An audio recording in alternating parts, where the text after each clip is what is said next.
தமிழ் புத்தாண்டு அப்படின்னு சொன்னோனே உங்களுக்கு என்ன ஞாபகம் வருது? புது வருஷம், புது கேலண்டர் அவ்வளவுதானா? இல்லவே இல்ல. இது வெறும் தேறி மாறுற விஷயம் மட்டும் கிடையாது. இதுக்குள்ள ஒரு பெரிய தத்துவம், ஒரு அறிவியல், ஒரு கொண்டாட்டமே அடங்கியிருக்கு. வாங்க இத பத்தி இன்னும் ஆழமா தெரிஞ்சுக்கலாம். ஒரு நிமிஷம் யோசிச்சு பாருங்க. புது வருஷம் பொறக்கும்போது உங்க வாழ்க்கையே ஒரு ரீசெட் பட்டன் மாதிரி அழுத்தி புதுசா தொடங்க ஒரு வாய்ப்பு கிடைச்சா எப்படி இருக்கும்? இந்த ஒரு கேள்விதான் தமிழ் புத்தாண்டோட மையமே. ஆமாங்க, புத்தாண்டுங்கிறது ஒரு கல்ச்சுரல் ரீசெட் பட்டன் மாதிரி தான். இது ஏதோ ஒரு நாள் கொண்டாடுறதோட முடியறதில்ல. இதுல நம்ம முன்னோர்களோட பழங்கால ஞானமும் ரொம்ப துல்லியமான வானியல் அறிவியலும் ஒன்னோட ஒன்னு கலந்திருக்கு. சரி வாங்க, புத்தாண்டு நாள் பொதுவா எப்படி தொடங்கும்னு பார்க்கலாம். முதல் விஷயமே செழிப்போட கண்முழிக்கிறது தான். வருஷத்தோட முதல் பார்வை அந்த வருஷம் முழுசையும் எப்படி பாசிட்டிவா மாத்துதுன்னு பார்க்கலாமா? இந்த அழகான பாரம்பரியத்தோட பேரு தான் கன்னி. கன்னினா மங்களகரமான காட்சி அப்படின்னு அர்த்தம். அதாவது புத்தாண்டு அன்னைக்கு காலையில நாம கண்முழிக்கும்போது முதல்ல பாக்குற விஷயம் அந்த வருஷம் முழுக்க நமக்கு அதிர்ஷ்டத்தையும் செழிப்பையும் கொண்டு வந்து சேர்க்கும்னு ஒரு ஆழமான நம்பிக்கை. அப்போ அந்த கன்னித்தட்டுல அப்படி என்னதான் இருக்கும்னு பார்க்கலாமா? தங்கம், வெள்ளி நகைகள், அப்புறம் வெற்றிலை பாக்கு, நம்மளோட முக்கணிகளான மா, பலா, வாழை, நம்மளே நாம பாத்துக்கிறதுக்கு ஒரு கண்ணாடி, அப்புறம் வசந்த காலத்தோட அடையாளமான அந்த மஞ்சள் கொன்றைப்பூக்கள். இதுல இருக்கிற ஒவ்வொரு பொருளுக்கும் ஒரு அர்த்தம் இருக்கு. எல்லாமே செழிப்ப குறிக்குது.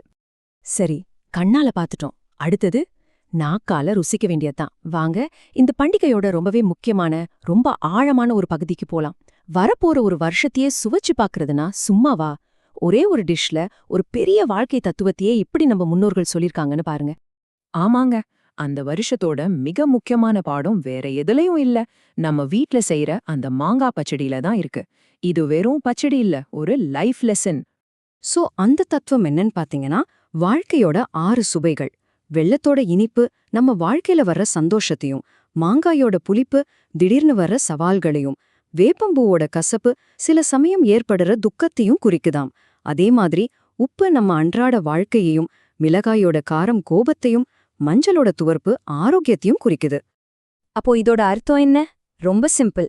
இன்பம், துன்பம், ஆச்சரியம்னு வாழ்க்கையில எது வந்தாலும் அதை சமமா ஏத்துக்கணும். எல்லா உணர்வுகளையும் பேலன்ஸ் பண்ணணும். இந்த ஒரு விஷயத்தை தான் மாங்காய் பச்சடி நமக்கு ஒவ்வொரு வருஷமும் ஞாபகப்படுத்திட்டே இருக்கு. இப்போ நாம கொண்டாட்டத்தோட எப்படிங்கறத பாத்துட்டோம். இனி ஏங்கிற கேள்விக்கு வருவோம். எதுக்கு இந்த புத்தாண்டு ஏப்ரல் 14 சுத்தி வருது? இதுக்கு பின்னாடி இருக்கிற அறிவியல் மற்றும் வரலாற்று காரணங்களை பார்க்கலாம் வாங்க. நம்ம தமிழ் புத்தாண்டு சைடீரியல் சோலார் கேலண்டர் அப்படிங்கிற ஒரு முறையை பின்பற்றுது.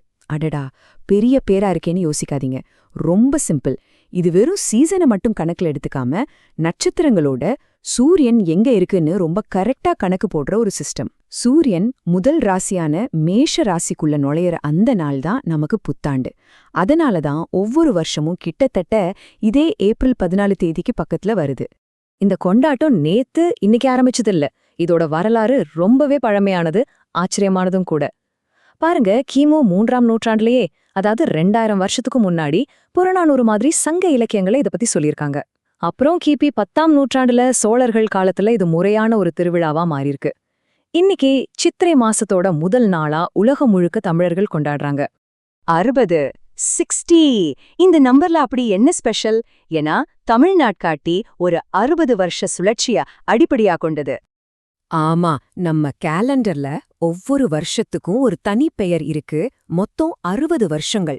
இந்த 60 வருஷம் முடிஞ்சதும் மறுபடியும் முதல் வருஷத்துல இருந்து தொடங்கும். இதனால இது நேரத்தை ஒரு நேர்கோடா பார்க்காம ஒரு காலச் சக்கரமா பாக்குது. ஆரம்பமும் முடிவும் இல்லாத ஒரு அழகான வட்டம் மாதிரி வாழ்க்கை தொடர்ந்துட்டே இருக்கும்னு சொல்லுது. இது வரைக்கும் நம்ம வீட்டுக்குள்ள நடக்கிற சடங்குகளை பார்த்தோம். சரி, இது எப்படி ஒரு சமூகத்தோட கொண்டாட்டமா மாறுது?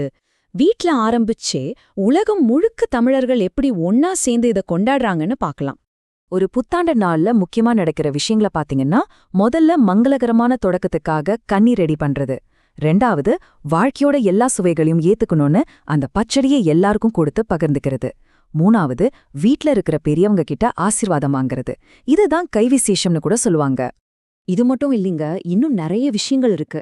விடியற் காலையில எழுந்து வாசல்ல அரிசி மாவுல வண்ணக்கோலம் போடுறது, அந்த வருஷம் எப்படி இருக்கும்னு தெரிஞ்சுக்க பஞ்சாங்கம் வாசிக்கிறது, நம்ம முன்னோர்களை நினைச்சு அவங்களுக்கு தர்ப்பணம் கொடுக்கறது, அப்புறம் மதுரை, காஞ்சிபுரம் மாதிரியான கோயில் நகரங்கள்ல நடக்கிற பிரம்மாண்டமான திருவிழாக்கள், எல்லாரும் ஒன்னா சேர்ந்து சாப்பிடுற புத்தாண்டு சாப்பாடுன்னு இந்த நாள் ரொம்பவே களைகட்டும். நம்ம சாதாரணமா பயன்படுத்துற இங்கிலீஷ் கேலண்டருக்கும் தமிழ் கேலண்டருக்கும் ஒரு பெரிய தத்துவ வித்தியாசமே இருக்கு. பாருங்க, கிரிகோரியன் கேலண்டர்ல நேரம் நேரா போயிட்டே இருக்கும், 2023, 2024, 2025ன்னு. ஆனா நம்ம தமிழ் கேலண்டர் ஒரு சுழற்சி மாதிரி. அது காலத்தோட ஓட்டத்தை மட்டும் சொல்லல, காலத்தோட புதுப்பித்தல, ஒரு புது தொடக்கத்தை சொல்லுது. இறந்த காலம், நிகழ்காலம், எதிர்காலம்னு எல்லாத்துக்கும் ஒரு சமமான முக்கியத்துவம் கொடுக்குது. அப்போ இந்த புத்தாண்டோட ஆழமான பாடம் என்ன?